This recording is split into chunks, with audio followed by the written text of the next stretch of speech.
भगवान केवल इतना देखेगा कि तुमने, भगवान ये नहीं देखेगा कि सावन महीने में जो एकादशी पड़ी थी उसमें इसने क्या खाया था, हिसाब लगाओ क्या क्या खाया था। तो तुम्हारा हिसाब थोड़ी ना लगाया जाएगा कि साबूदाने की खिचड़ी खाई थी, कि बगर खाया था, कि पूड़ी खाई थी, कि वेपर्स खाया था, कि तुमने ये खाया, कि खीर बना के खाई। भगवान ये हिसाब नहीं देखेगा। भगवान ये देखेगा कि इसकी एकादशी का व्रत था, इसका प्रदोष का व्रत था, इसका सोमवार का व्रत था, इसका शिवरात्रि का व्रत था, इसका सोमवार की अष्टमी का व्रत था, इसने किसी का दिल दुखाया था कि नहीं दुखाया जा। ये भगवान देखेगा, तुम्हारे खाने को नहीं देखता। भगवान तुम्हारे उस व्यवहार को देखता है कि व्रत वाले दिन तुमने भजन कितना किया, व्रत वाले दिन किसी गरीब का दिल तो नहीं दुखाया, व्रत वाले दिन तुमने किसी के हृदय को चोट तो नहीं पहुंचाई, व्रत वाले दिन तुमने किसी को अपशब्द तो नहीं कहा, व्रत वाले दिन तुमने कोई आड़ा टेढ़ा कार्य तो नहीं करा। इसलिए परमात्मा के व्रत के साथ में एक नियम भारी रखो। आज अगर मेरा व्रत है, मैं अगर कुछ छोड़ भी रही हूं, कुछ खा भी रही हूं, तो ये विचार करना कि मैं किसी के दिल को ना दुखाऊं, मैं किसी के हृदय को चोट ना पहुंचाऊं, मैं किसी के चित्त को कोई चोट ना दूं। मरने के बाद कितने लोगों को भोजन कराया ये मायना नहीं रखता। मरने के बाद तुम कितने लोगों को भोजन कराए ये मायना नहीं रखता। मायना ये रखता है कि तुम जिंदा जी कितने लोगों को भोजन कराए, वो जरूरी है। तुम्हारे गांव में शिव महापुराण की कथा हुई, बालोद में शिव महापुराण की कथा हुई, सावन का महीना, 5 दिन की शिव पुराण की कथा मिली, 5 दिन की शिव महापुराण की कथा मिली। तुम्हें धन्यवाद देना चाहिए। ये जितने भी यजमान परिवार हैं, इन सभी यजमानों को हम तो देखो इस व्यासपीठ से केवल ये कामना कर सकते हैं। हम ये जानते हैं 5 यजमान, 10 यजमान, 20 यजमान, 25 यजमान, 30 यजमान, 35 यजमान, 40 यजमान, 50 यजमान, जितने भी यजमान हैं, हमारी जिह्वा पर उनका भले नाम ना आए, पर इतना याद रखना कि तुम वो यजमान हो जिसको शंकर भगवान ने पसंद कर कर रखा है, उसको पसंद। वो महादेव ने तुमको पसंद कर कर रखा है। कोई कोई सोने की रकम ऐसी होती है जो किसी को दिखाई नहीं देती, कोई कोई सोने की रकम ऐसी होती है जो किसी को दिखाई नहीं जाती। उसमें ये यजमान जितने भी बने हुए हैं, आप वो हीरा हो, वो सोना हो, भगवान को धन्यवाद देना कि ये 5 दिन की कथा के हमें यजमान पद मिले। हम अगर थोड़ा बहुत देकर भी अगर कहीं यजमान पद प्राप्त करे तो ये उसकी उदारता होगी, कुछ तो उसने कृपा करी होगी जो हमारी जिंदगी संवार दी होगी। नाम मूल नहीं है, बैनर मूल नहीं है, शब्द मूल नहीं है, मूल है आपका किया गया समर्पण।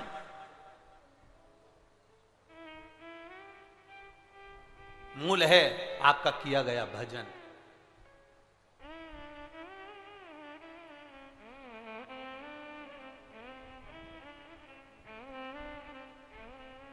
मूल भगवत स्मरण है।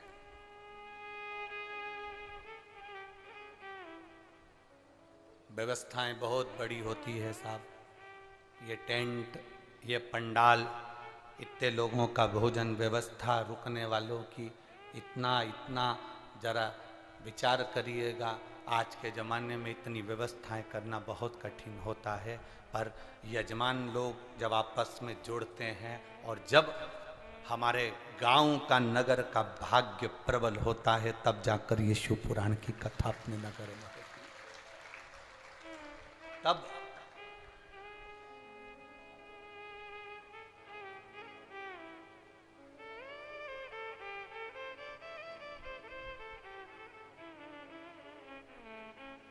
भक्ति के बल को बढ़ाना है, अपने विश्वास को दृढ़ बनाना है।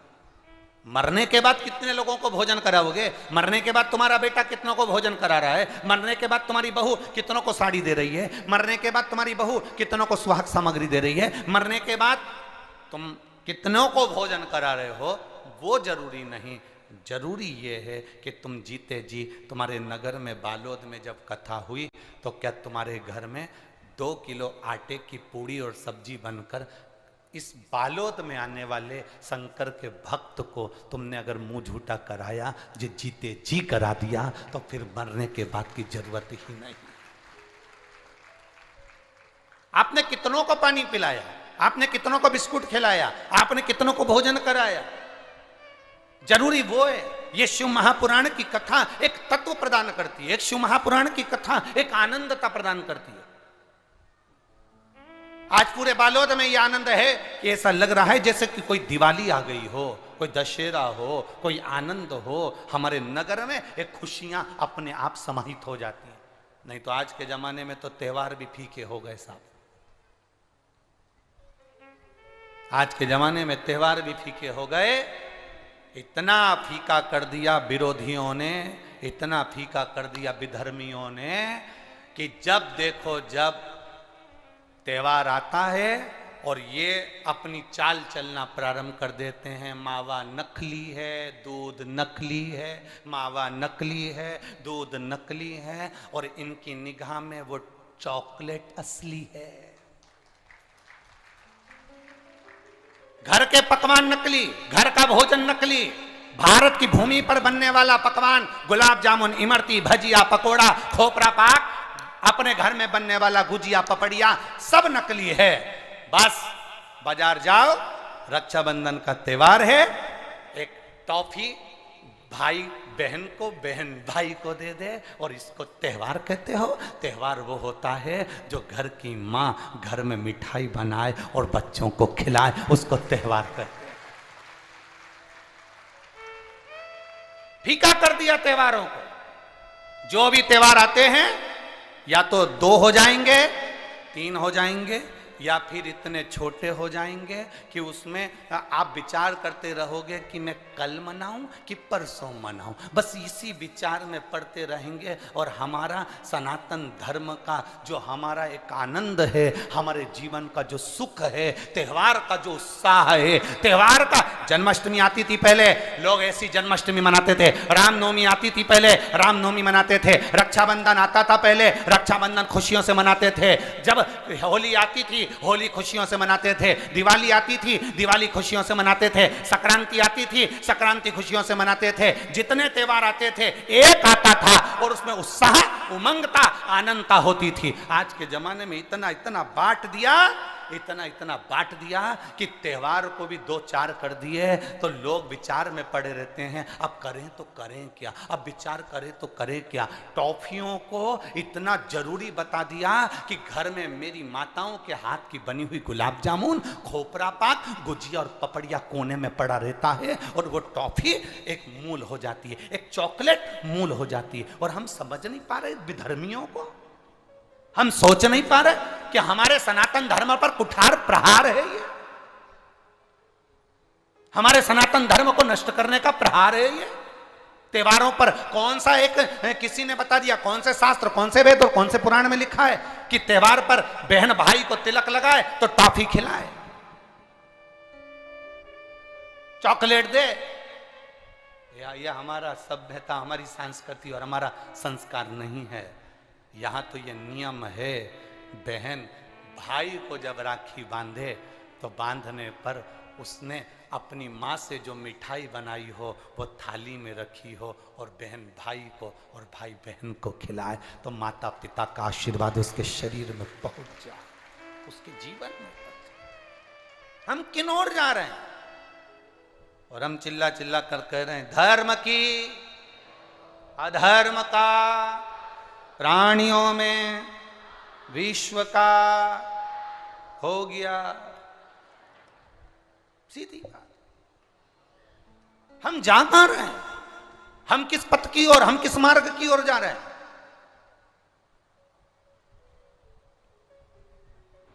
भ्रम में पड़ गया, विचारों में पड़ गया, हम भ्रमित हो रहे हैं। भ्रमित। एक ने कह दिया, सियोर वाला महाराज कहता है शंकर जी पे चढ़ा हुआ जल पीना चाहिए, सियोर वाले महाराज कहते हैं बेलपत्री चढ़ी हुई खाना चाहिए। फिर कहीं का आ गया जिसको सियोर वाले महाराज का विरोध करना था, उसने कह दिया ना जल पियो ना बेलपत्री खाओ, नहीं तो तुम्हारा जीवन ऐसा हो जाएगा। ये विरोध शास्त्र का नहीं है, ये सियोर वाले महाराज का है कि इन्होंने अगर बोला है तो उसका विरोध करना, इन्होंने बोला दुर्वा चढ़ाओ, उसका विरोध करना, इन्होंने बोला चावल चढ़ाओ, इसका विरोध करना। और दुनिया के लोग उनके झाले में पड़ जाते हैं। हमारा नियम निवेदन है, ना तुम सीहोर वालों की मानो, ना तुम किसी की मानो। गीता प्रेस गोरखपुर की शिव पुराण बाजार से लेकर आओ, उसको दिल से धीरे धीरे पढ़ो, उसमें सब मिल जाएगा तुमको जो सीहोर वाला अपनी व्यासपीठ से बोलता है।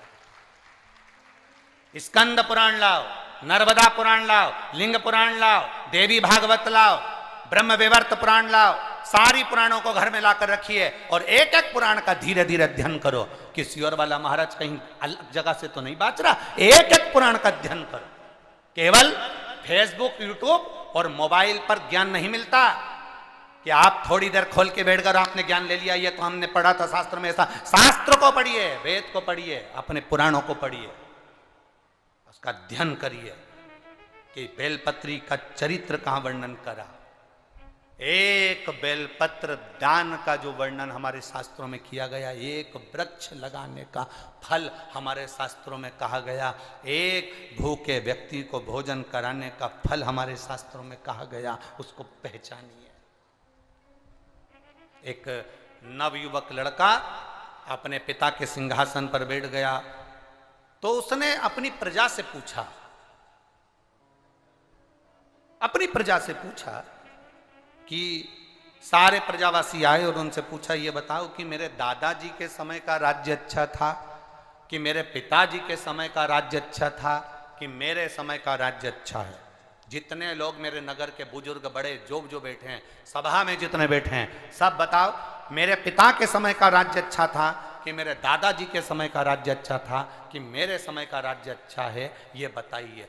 कोई बोलने को तैयार नहीं, क्योंकि राजा का लड़का है, अब तो राजघराने पर राजा के सिंहासन पर ये बैठा है। हम बोलेंगे कुछ आड़ा टेढ़ा निकल गया तो बुरा लग जाएगा, तो हम क्या बोलें, हम क्या कहें इसको।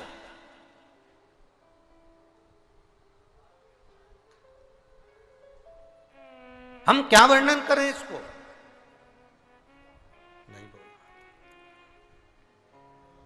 क्या बखान करें हम इसको, कोई नहीं बोला। तब एक बुजुर्ग, एक बूढ़ा सा व्यक्ति बोला, महाराज मैं कहना चाहता। राजा ने कहा खुशी खुशी बोलिए, हमारे दादा के समय का राज्य अच्छा था, हमारे पिताजी के समय का राज्य अच्छा था कि हमारे समय का राज्य अच्छा है, बताओ। इतने में बूढ़ा व्यक्ति बोला, मैं ये तो नहीं बता सकता पर इतना जरूर बता सकता हूं, जब हम बाल्यावस्था में थे, आपके दादाजी का जब राज्य चल रहा था, उस समय पर मेरे जीवन में घटना घटी। क्या घटना घटी? घटना ये घटी कि एक बार मैं लकड़ी काटने जंगल में गया, जंगल से लौट रहा था तो एक सुंदर अबला स्त्री रो रही थी। एक सुंदर अबला स्त्री एक जंगल में रो रही है। सुंदर अबला स्त्री जब जंगल में रो रही थी, तब मैं उस स्त्री के पास गया। मैंने कहा क्या बात है, आप क्यों रो रही हो? कहा मेरी विदाई कराकर मेरे ससुराल वाले मुझे लेकर जा रहे थे, डाकुओं ने आक्रमण कर दिया, परिवार के लोगों को ना जाने कहाँ फेंक दिया। मैं उनसे बचकर, क्योंकि मेरे शरीर पर कीमती जेवर हैं, इसलिए मैं उनसे छुपती हुई यहाँ आकर पेड़ के नीचे बैठ गई। क्या आप मुझे मेरे ससुराल पहुंचा दोगे? क्या आप मुझे मेरे ससुराल पहुंचा दोगे? क्यों नहीं, कौन सा गांव है तुम्हारा? मेरा वो वाला गांव है। इतने में उस व्यक्ति ने कहा कि मैंने देखा है तुम्हारा गांव, चलो तुम्हारे ससुर का नाम क्या है ये, चलो मैं तुम्हारे घर पहुंचा दूंगा, वो तो मैं पहचानता हूं, चलो। उस अबला स्त्री को लेकर, वो बूढ़ा व्यक्ति कह रहा है, मैं उस अबला स्त्री को लेकर उसके घर पहुंच गया। मैंने सारा चरित्र सुनाया। उसका ससुर इतना खुश हुआ। मेरी बहू के तन पर जेवर हीरे का था, पूरा शरीर कम से कम लाखों का था उसके तन पर जेवर, और तुम मेरी बहू को यहाँ तक लेकर आए हो। मैं तुम्हें ये 15,000 का इनाम देना चाहता हूँ, 15,000 सोने की मोहरें देना चाहता हूँ। और उस व्यक्ति ने कहा कि मैंने वो सोने की मोहरें नहीं ली, 15,000 नहीं लिया। महाराज मैं वापिस आ गया अपने नगर में।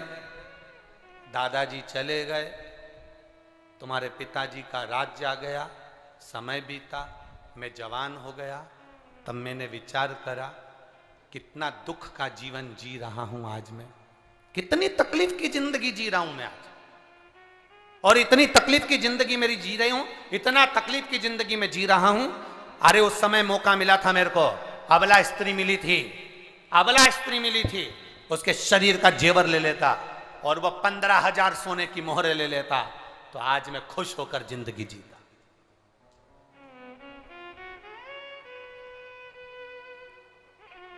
आज मैं खुश होकर जिंदगी जीता। उसके शरीर पर इतना महंगा जेवर था, सब छुड़ा लेता, कौन देख रहा था मुझे, और मैं सोने की मोहरे भी ले लेता। महाराज आज मैं आपके राज्यपाट में हूं, आज मेरे मन में इतना दुख होता है क्योंकि मेरे पास कुछ नहीं है। मेरे मन में आया कि उस अबला स्त्री को भी मैं अपना बना लेता और अपनी पत्नी बनाकर रख लेता। सुंदर बहुत थी, युवान थी, और पैसा भी पूरा ले लेता और जेवर भी पूरा ले लेता। महाराज आज मैं करोड़ों में खेल रहा होता। तो इतने में राजा के लड़के ने पूछा, तुम हमें कहना क्या चाहते हो? बस बूढ़े व्यक्ति ने कहा, मैंने दादाजी का राज्य बता दिया, पिताजी का राज्य बता दिया, आपका राज्य बता दिया, अब इससे ज्यादा कुछ नहीं कह सकता। राजा के लड़के के आंख से आंसू बहने लगा। मेरे पिताजी ने मुझसे कहा था, जस राजा तस प्रजा, जैसा राजा होता है वैसी प्रजा होती है। दादाजी अच्छे मन के थे, इसलिए उस समय तेरा मन अच्छा था। पिताजी थोड़ी लोभ प्रवृत्ति के थे, उस समय पर तेरे हृदय में लोभ आ गया, और आज मैं युवान स्त्रियों को देखकर उन्हें अपना बनाने का भाव रखता हूं, इसलिए तेरे मन में वो भाव आ गया। तूने तीनों का बल एक ही कहानी में बता दिया कि तीनों का राज्य कैसा है, तीनों का राज्य कैसा है। हमारी सोच, हमारी वृत्ति, हमारा भाव, हम हमारे घर में रह रहे हैं, हमारे घर के बुजुर्ग की सोच क्या है, हमारे घर में भोजन बनाने वाले की सोच क्या है, हमारे घर में रहने वाले का विचार क्या है, हमारे घर में, हमारे गांव में, हमारे नगर में जो रह रहा है। अच्छा, नगर का कोई अध्यक्ष है, गांव का कोई प्रतिनिधि है, गांव का कोई मूल व्यक्ति है, अगर वो ठीक है, उसका भजन ठीक है, उसकी कार्यशैली ठीक है, उसका स्मरण ठीक है, उसकी भक्ति ठीक है, तो आपको भक्ति में मन लगेगा। और जो व्यक्ति कहीं ना कहीं डामाडोल है, तो आपका भक्ति में मन नहीं लग सकता, आपका भजन में मन नहीं लग सकता।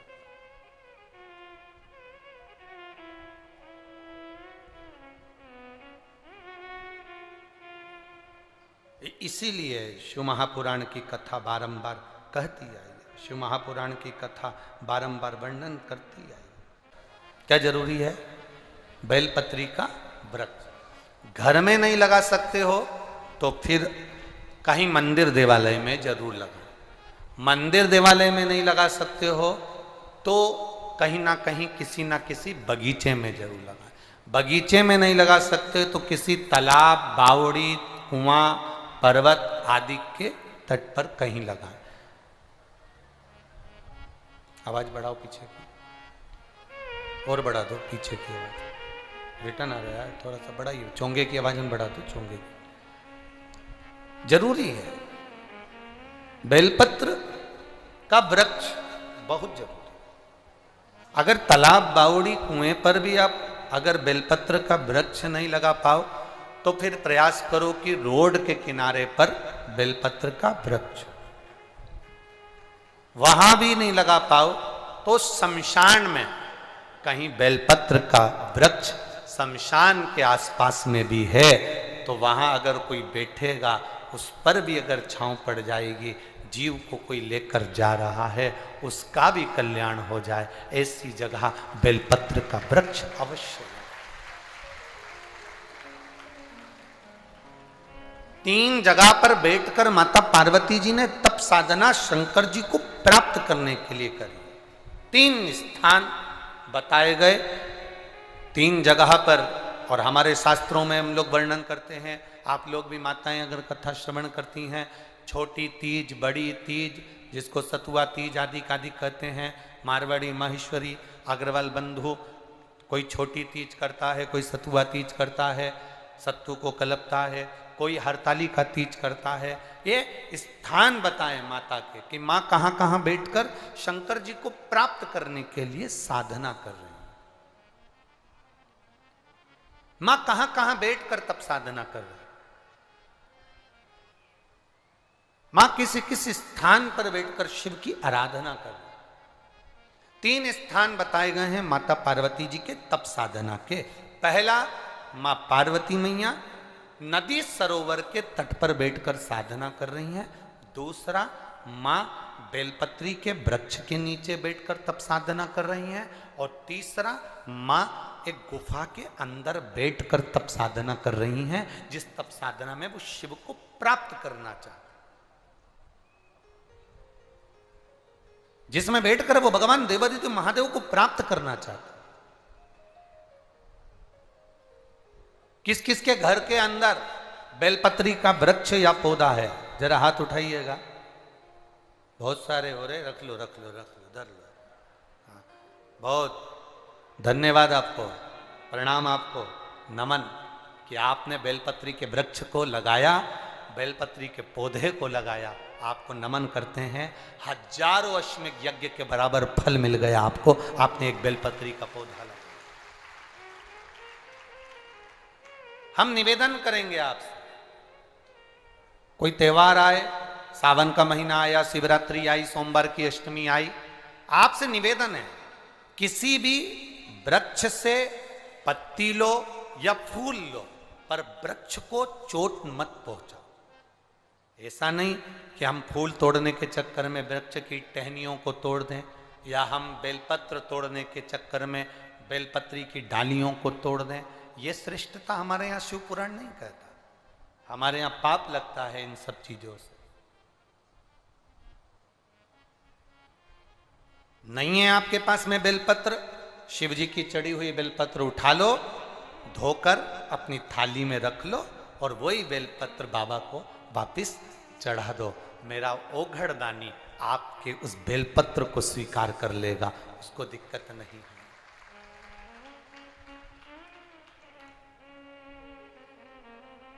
मेरा शिव आपको पकड़ता है, मेरा शंकर आपका कल्याण करने के लिए अग्रसर रहता है। एक प्रश्न आपसे कर रहे हैं, उत्तर दोगे क्या? अरे बोलो तो जम के दे दोगे। 2 व्यक्ति पानी में डूब रहा है। एक वो व्यक्ति जो आपको चाहता है, आपसे प्रेम करता है, आपसे स्नेह करता है, आपसे प्यार करता है, आपसे प्रेम करता है। और दूसरा वो व्यक्ति जिससे आप प्रेम करते हो, जिससे आप प्यार करते हो, जिससे आप स्नेह करते हो, दोनों पानी में डूब रहा है। अब आप किसको बचाओगे?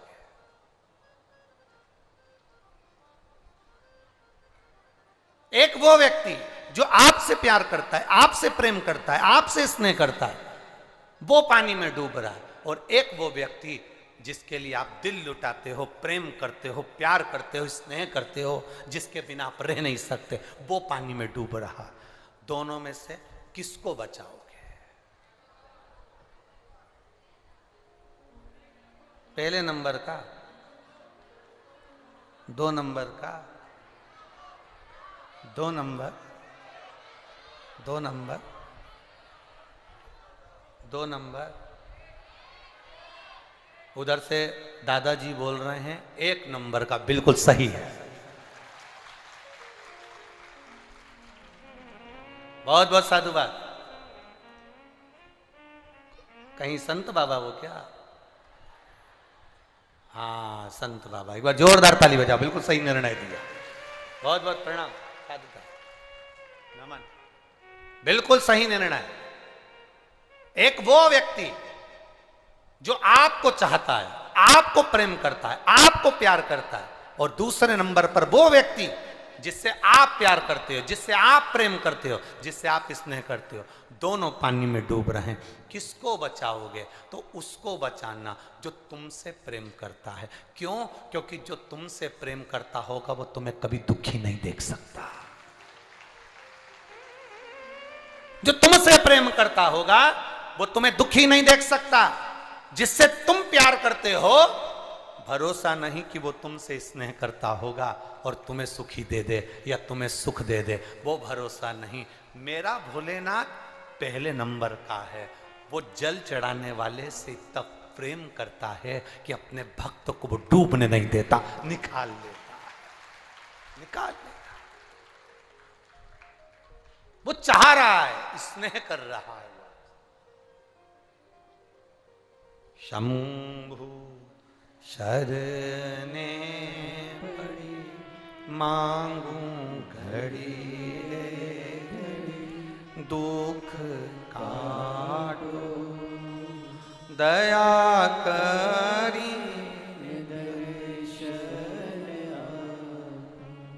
शंभु शरण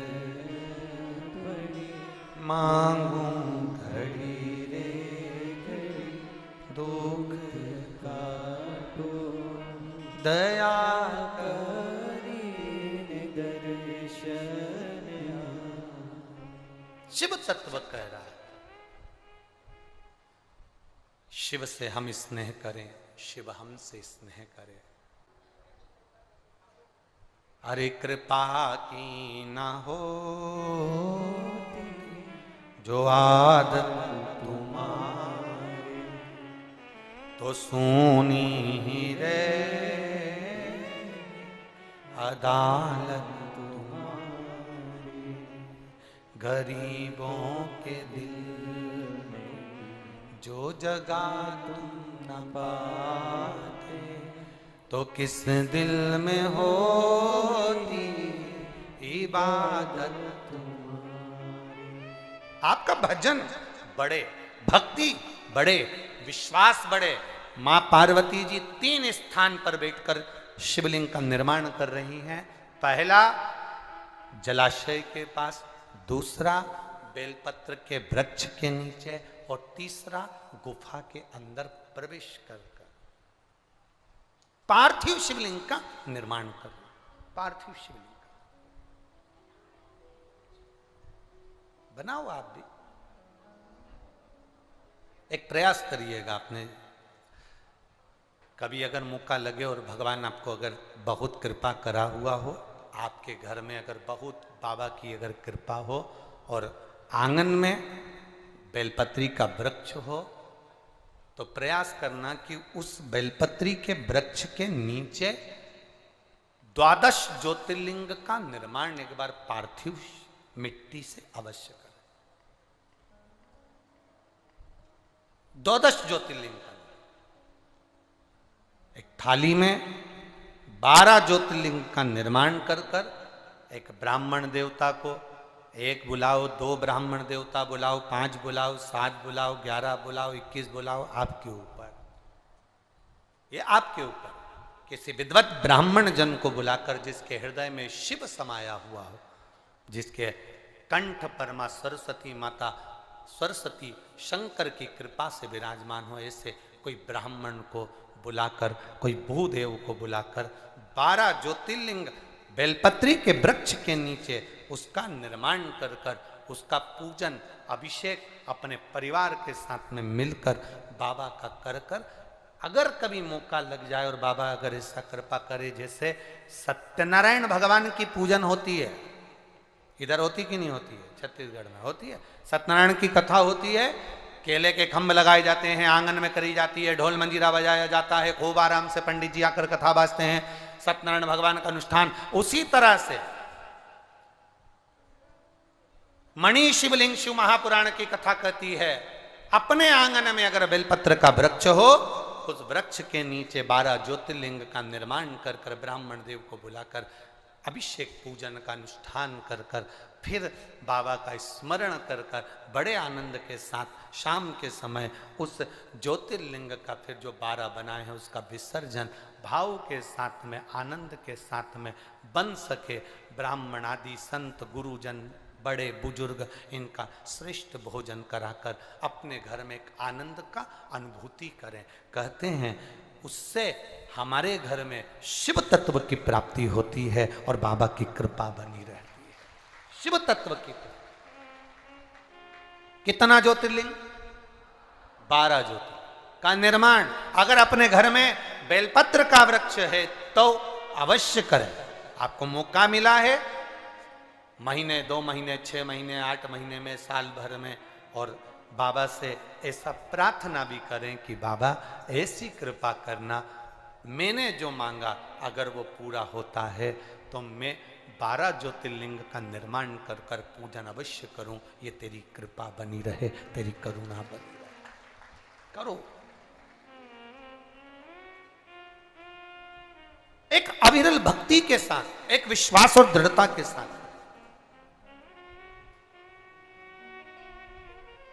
शिव कथा कह रहे,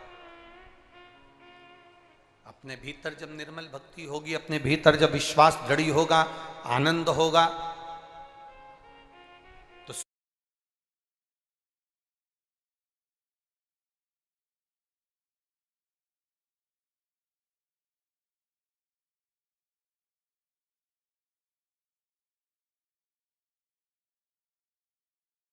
पुराण में से और लोग उसको करते हैं फॉलो, उसको सुनते हैं और घर में जाकर वो नियम भी धारण करते हैं और उनका कार्य भी पूरा हो जाता है। आखिर ऐसा क्यों होता है? तो हम उनसे ये कहना चाहेंगे, जिसने पत्र भेजा, जिसने मैसेज भेजा, उनसे कहना चाहेंगे, जब आप एक छोटा सा प्लाट खरीदते हो तो उसका बयाना देते हो। बोलो, देते हो कि नहीं देते? बयाना देते हो तो उसकी लिखा पढ़ी एक ऐसा कागज रहता है, स्टाम्प, सही है, 50 रुपए का, 100 रुपए का, 200 रुपए का, 1000 रुपए का स्टाम्प पर उसकी लिखा पढ़ी होती है। क्यों होती है? तुमने प्लाट लिया, 10 लाख दिए, 5 लाख दिए, 2 लाख रुपए दिए, एक 100 रुपए के कागज पर, 50 रुपए के कागज पर तुमने लिखा पढ़ी करी। लिखा पढ़ी क्यों करी? उसका कारण केवल यह है कि मुझे खुद को चैन की नींद आ जाए कि मेरे पास लिखा पढ़ी है, मैंने जो पैसा दिया वो सही जगह दिया, मतलब कभी भी ये कागज मेरे काम आ सकता है। जिस कागज को लेकर मैं अदालत में जाकर खड़ा हो जाऊं तो मुझे मेरा प्लाट मिलेगा, मुझे मेरी जमीन मिलेगी, मैंने जो 2 लाख 5 लाख रुपए दिए हैं वो मुझे प्राप्त होंगे। बोलो, सही है? अरे बोलो तो जम के। इसीलिए लिखा पढ़ी एक कागज पे कराते हो। जरा विचार करना, एक कागज की लिखा पढ़ी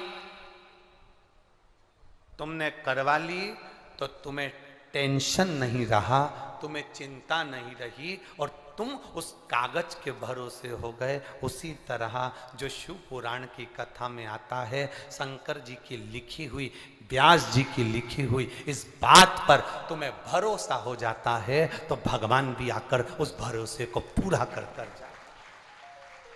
100 रुपए के स्टाम्प पर तुम्हारा विश्वास है, 50 रुपए के स्टाम्प पर तुम्हारा विश्वास है, तो हमारा भी विश्वास और ये शिव भक्त जितने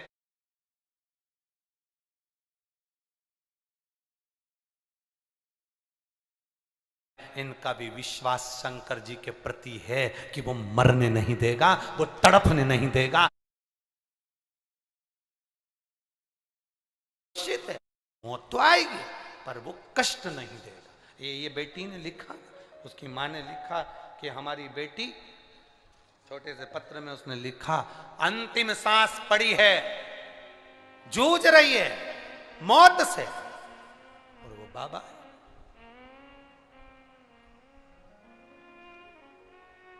अब सौंप दिया इस जीवन का सब भार तुम्हारे। एक पत्र और बड़ा सुंदर आया, देखिए।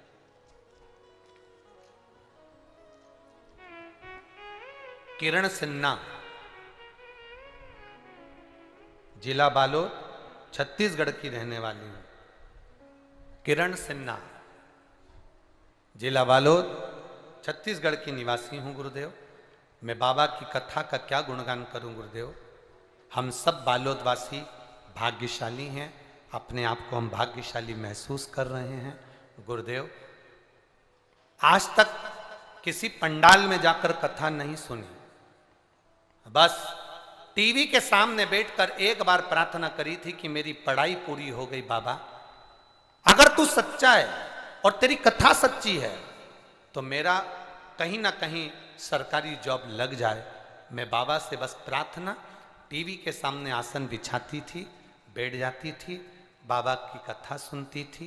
पर गुरुजी आपसे कंप्लेंट भी है।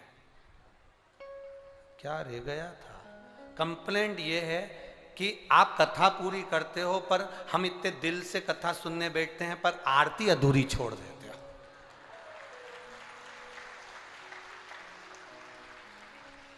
ओ बेटी किरण सिन्हा, शत्रुघ्न सिन्हा की छोरी है का?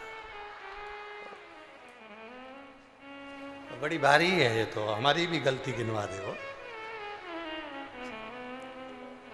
अब कथा पूरी करते हो पर आरती होती है ना, उसमें ये तुम्हारे चैनल वालों को बोला करो ना, कार्ड देते हैं। ये यहीं खड़े हैं।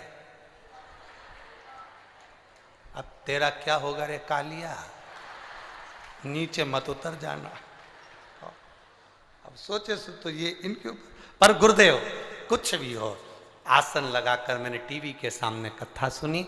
बाबा की कृपा से मैं हेल्थ ऑफिसर के पद पर नियुक्त हो गई, इसलिए बाबा को नमन करने के लिए। ये शिव तत्व है। ओ घड़ी, ये उसकी कृपा, ये उसकी दया है।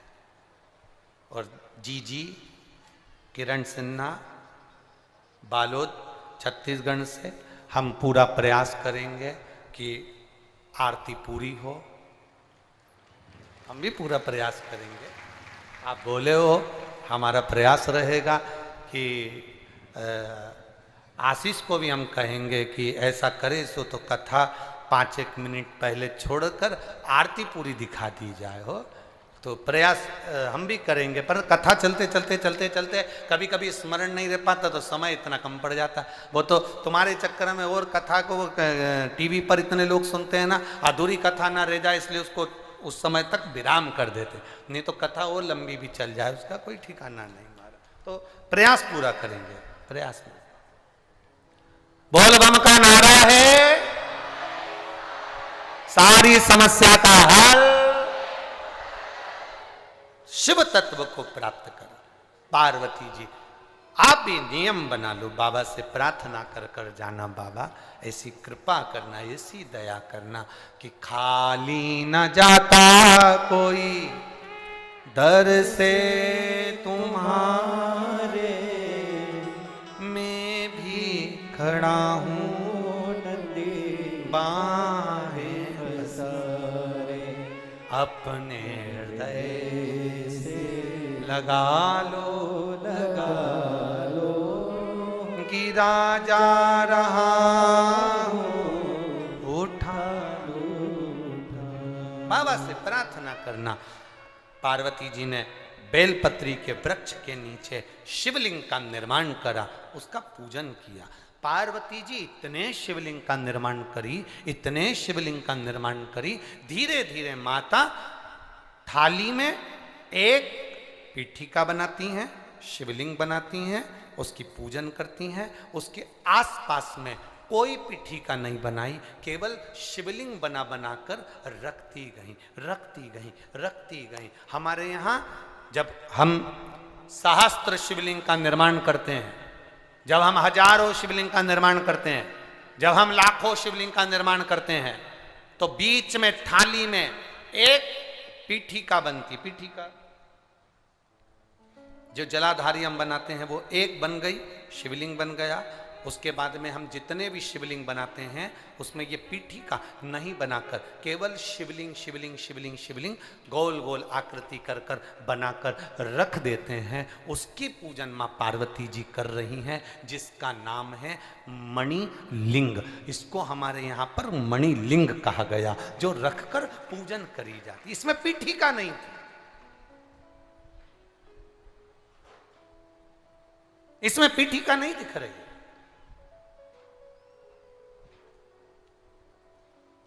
पीठिका केवल एक जो माता पार्वती जी ने मध्य में बनाई है, बाकी के सब दूर शिवलिंग शिवलिंग शिवलिंग शिवलिंग बनाए, इसको मणिलिंग कहा गया।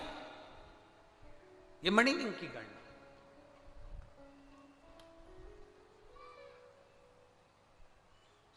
कभी प्रयास करिएगा, आप अपने हिसाब से, अपने मन से, अपने भावों में प्रयास करिए।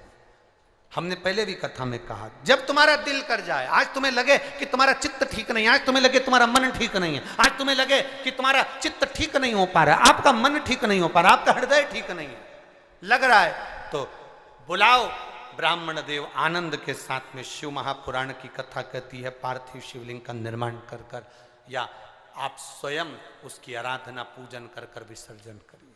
आप नहीं बुला सकते किसी को तो आप स्वयं करिए।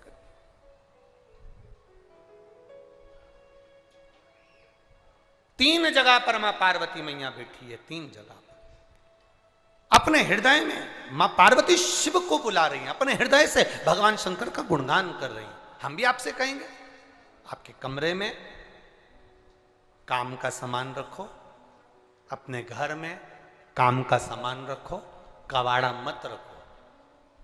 कई लोग अपने घर में इतना टाला, इतना कबाड़ा, जिसका कोई काम नहीं, वो भी अपने घर में संभाल संभाल के रखते चले जाते हैं। कबाड़ा ही कबाड़ा, अटाला ही अटाला। तुम्हारे घर में जाकर देखना काम का सामान कितना है और कबाड़ा का सामान, अटाला का सामान कितना है। तुम्हारे घर में अंदाजा लगाइए। काम का सामान थोड़ा होगा, जिस पलंग पर सोते हो, जिस गादी पर सोते हो, जिन कपड़ों को पहनते हो। अब तुम ये भी जान दो, तुम तो तुम्हारी अलमारी में देख लो कि कपड़े कितने पहनते हो, रखे कितने हैं। कई कपड़े तो ऐसे हैं जिनका नंबर आज तक नहीं आया। कपड़े भी कई बार गिरते हैं अलमारी में से और कहते हैं कब पहनेगी कमला। कपड़े भी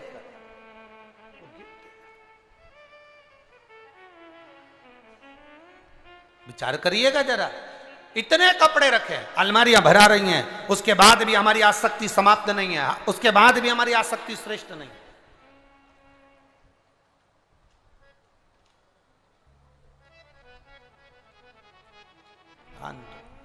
कबाड़ा ही कबाड़ा, कबाड़ा ही कबाड़ा, सब इकट्ठा हो गया। कितने कितने वो आखिरी में दिवाली के टाइम पर कबाड़े वाला भी आ जाता है, चिल्ला चिल्ला कर कहता है लोहा लंगड़ लिया,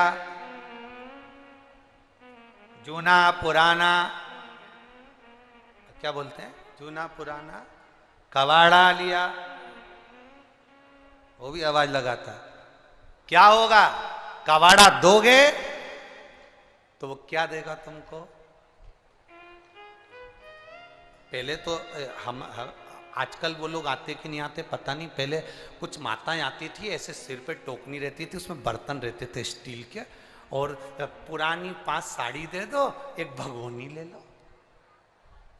आप लोगों को देखा है क्या उनको है? क्या कहती थी, पुराना कपड़ा दो और बर्तन लो। पहले आती थी वो, आजकल तो कोई दिखती नहीं है।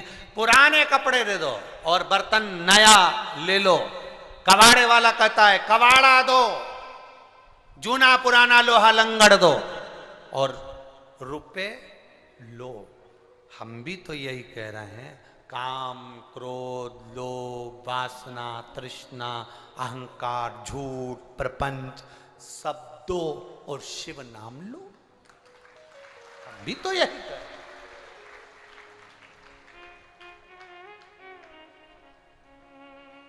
वो भी चिल्लाता है, आवाज लगाता है, लोहा लंगड़ लिया, जूना पुराना लोहा लिया। हम भी तो यही कह रहे हैं, जो अहंकार में डूबा है उसे लिया, जो काम में डूबा, वासना में डूबा, आसक्ति में डूबा, तृष्णा में डूबा, लोभ में डूबा, कहीं ना कहीं गलत विचारों में जो डूबा है, उसको शिव महापुराण में लियाओ।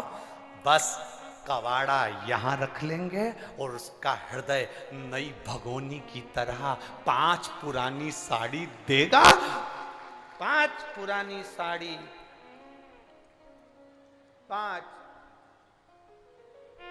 5 कर्म इंद्री, 5 ज्ञान इंद्री और एक मन, ये 11 है। इसमें से 5 पुरानी साड़ी दे देगा और एक नया भगोना उसको मिल जाएगा। नई भगोनी जो शिव पुराण में आता है वो एकदम नया बनकर जाता है, जैसे आज ही उसका जन्म हुआ।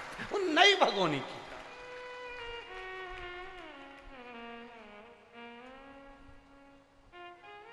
नया क्यों ये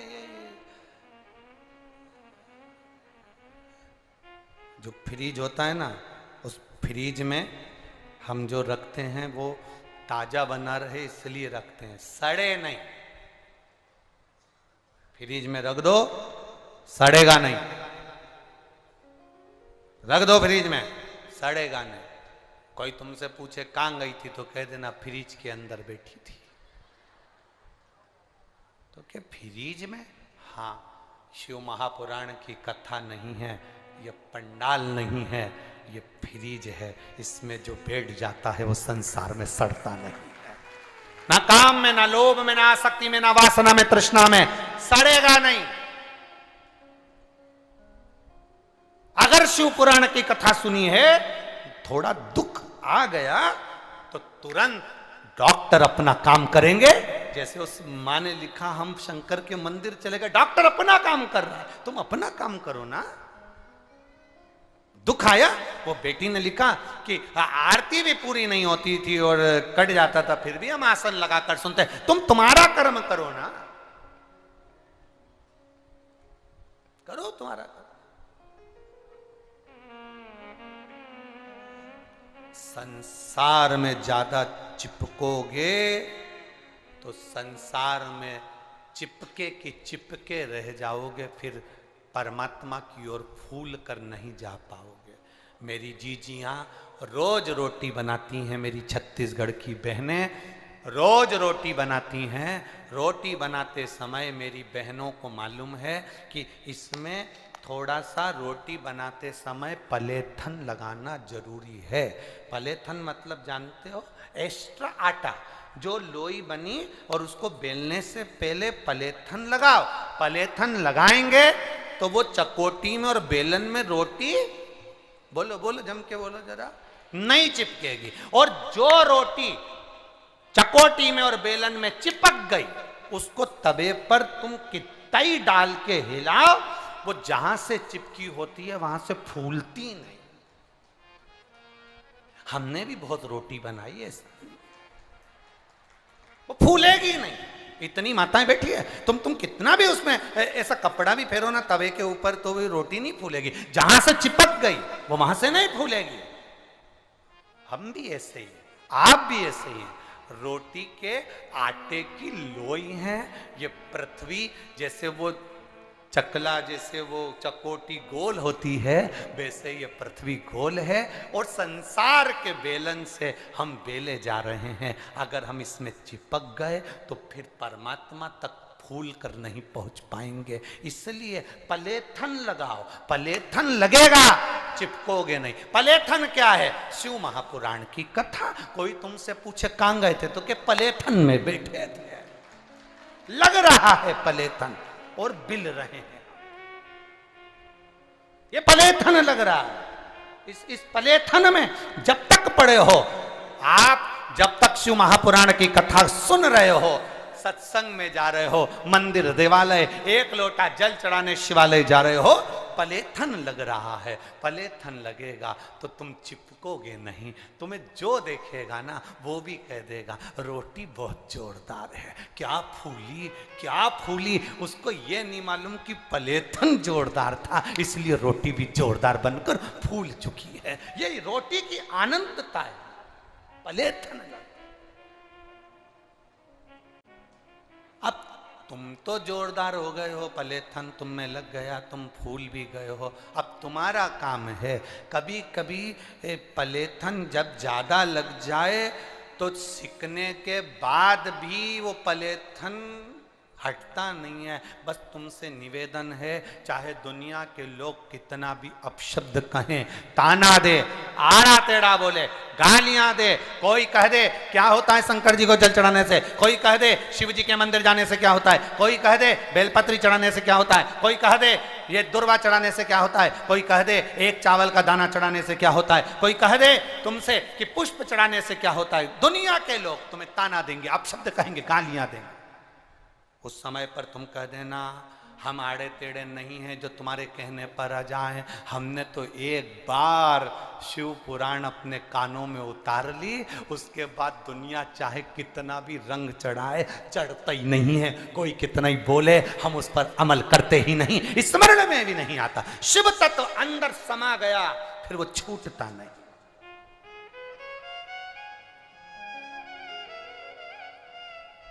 कहां से छूटे, कैसे छूटे?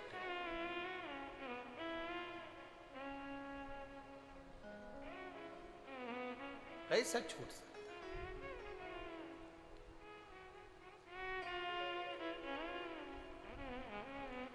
महाराज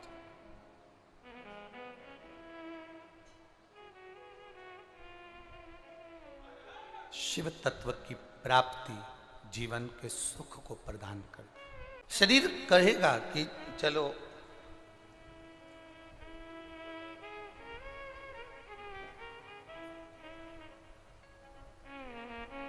थोड़ा मदिरा की दुकान तक हो जाए, शरीर कहेगा चलो थोड़ा मांसाहार की दुकान तक हो जाए, शरीर कहेगा थोड़ा होटल तक हो जाए,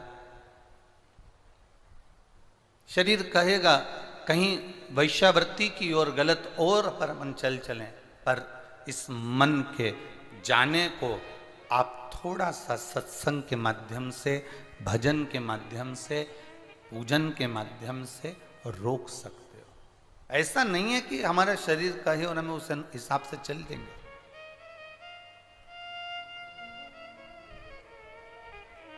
महाराज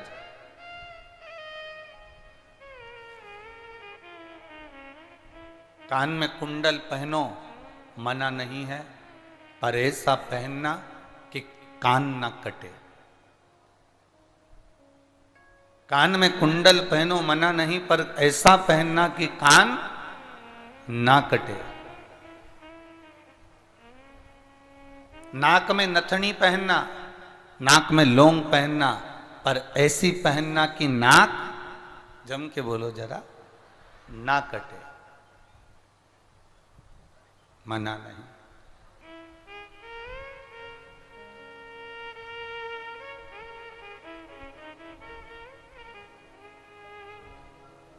और संसार में खूब रह लो,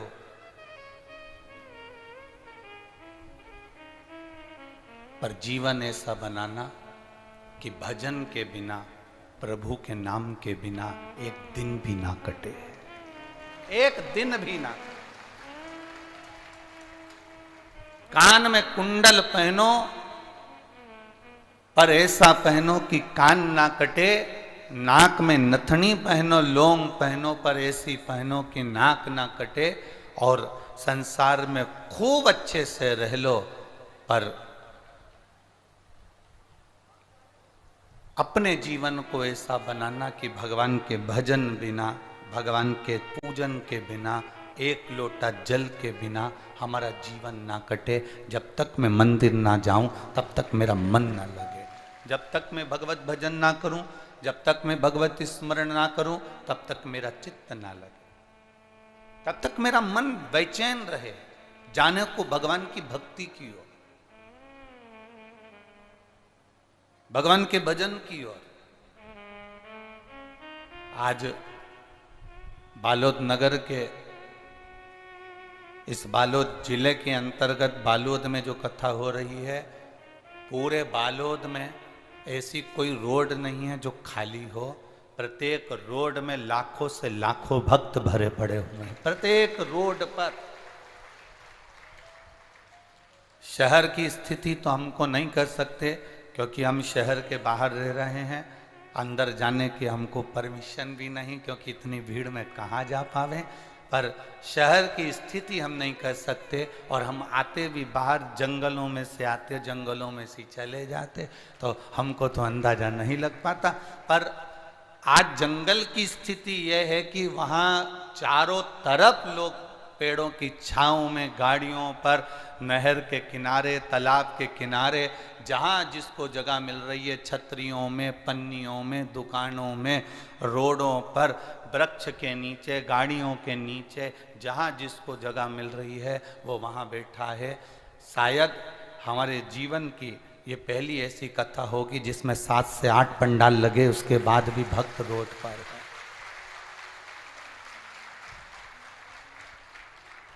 यह हमारे जीवन की शायद पहली ऐसी कथा होगी जिसमें 3 पंडाल तो यहीं लगे हैं, 2 पंडाल सामने लगे हैं, फिर साइड में लगे हैं, ऐसे 5-7 पंडाल बड़े बड़े लगाए गए।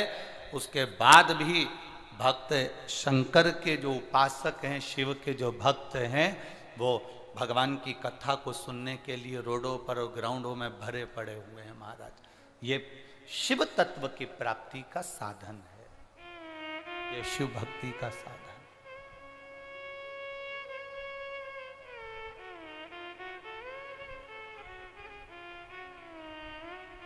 आज बड़ी प्रसन्नता हो रही है हमें आपको यहाँ पर पाकर, यहाँ पर बैठा हुआ देखकर, इस कथा के पंडाल में आया हुआ देखकर।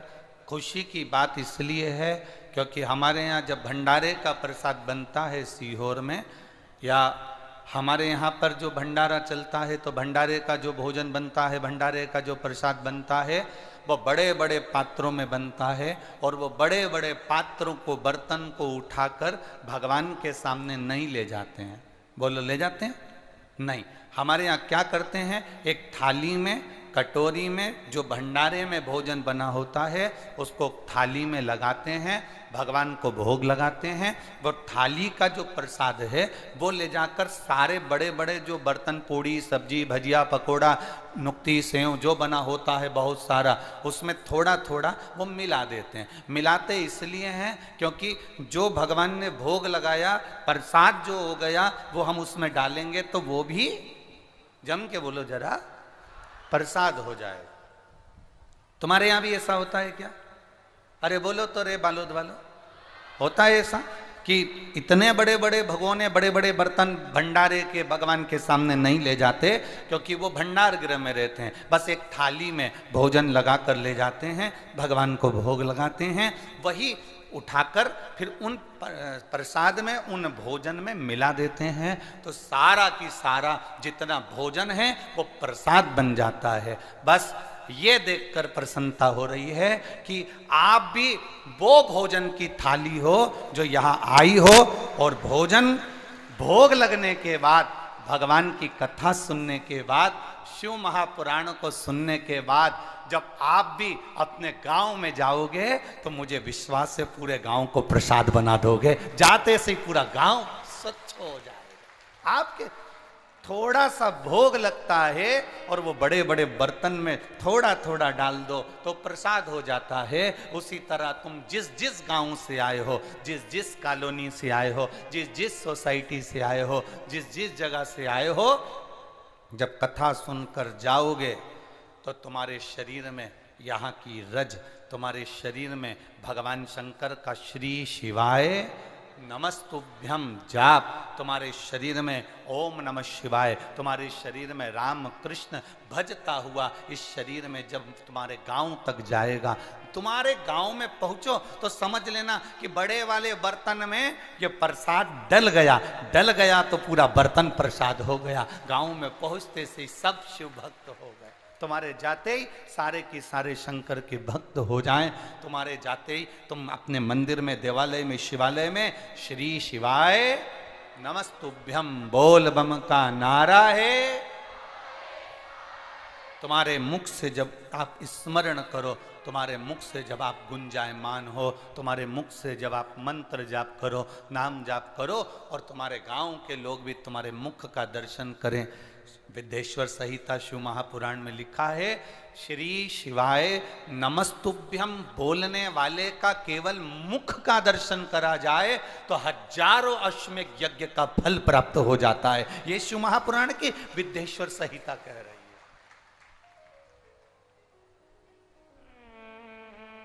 ये शिव महापुराण की विद्येश्वर संहिता वर्णन कर रही है।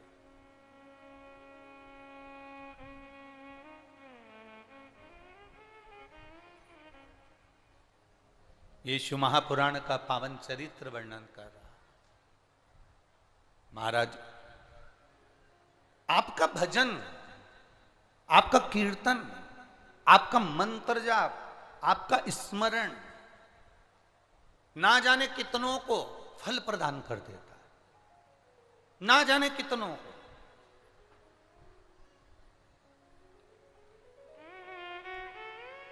शंभु, देखो आप लोगों को अगर आता है ना तो अपने वॉल्यूम को, अपनी आवाज को थोड़ा तेज कर कर बोला करो, जिससे पास वाले के कान में भी चला जाए तो वो भी गुनगुना ले थोड़ा सा। शंभु शरणे मांगू घड़ी, दुख काट दया करी ने दर्शन। शंभु शरण मांगो घड़ी, दुख काटो दया करी ने दर्शन। एक थोड़ा सा प्रसाद भगवान के बड़े बड़े बर्तन में डाला जाए तो वो पूरा प्रसाद हो जाता है। एक व्यक्ति भी अगर शिव महापुराण की कथा सुनकर अपने गांव में जाता है तो पूरा गांव शिवमय हो जाता है, शंकर का धाम बन जाता है, शिव तत्व को प्राप्त करने वाला बन जाता है। साधुवाद है यहाँ की कलेक्टर महोदय, एसपी महोदय, एसडीएम, एसएसपी, डीएसपी, टीआई और संपूर्ण पुलिस प्रशासन, संपूर्ण मेडिकल, संपूर्ण नगरपालिका, संपूर्ण प्रशासन को, जिन्होंने इस कथा में आज अपार जनता को, हम कहेंगे लगभग 18 लाख से ऊपर भक्त यहां पहुंच चुके हैं। अपार जन समुदाय, कोई अंदाजा नहीं सरकार का भी कि कितने लोग पहुंचे, कितने। ऐसा जंगल नहीं, ऐसी कोई नहर नहीं, ऐसा कोई स्थान नहीं, और पूरा बालोद जैसा शहर व्यक्तियों से पटा पड़ा हुआ है। आप लोग तो टीवियों के माध्यम से देख रहे होंगे और हम सोशल मीडिया से कहेंगे, जितने भी यहाँ पर वो कैमरे चल रहे हैं, बाहर बाहर रोडों पर, ग्राउंड में, जहां पब्लिक बैठी है, आप जनमानस को दिखाएं कि ये साधारण नहीं, ये शिव के भक्त हैं जिनका अंदाजा लगाना कठिन है। बालोद जैसा जिला, जिसका शहर इतना बड़ा है, उस शहर के अंदर दुकानों में दरियां बिछा बिछा के, और बालोद नगर वासियों, मैं आपको दंडवत प्रणाम करता हूं जो अपने दुकान के बाहर दरियां बिछा दी, पन्नियां बिछा दी लोगों को बैठने के लिए। धन्यवाद बालोद नगर, आपको साधुता है, बहुत बहुत साधुवाद।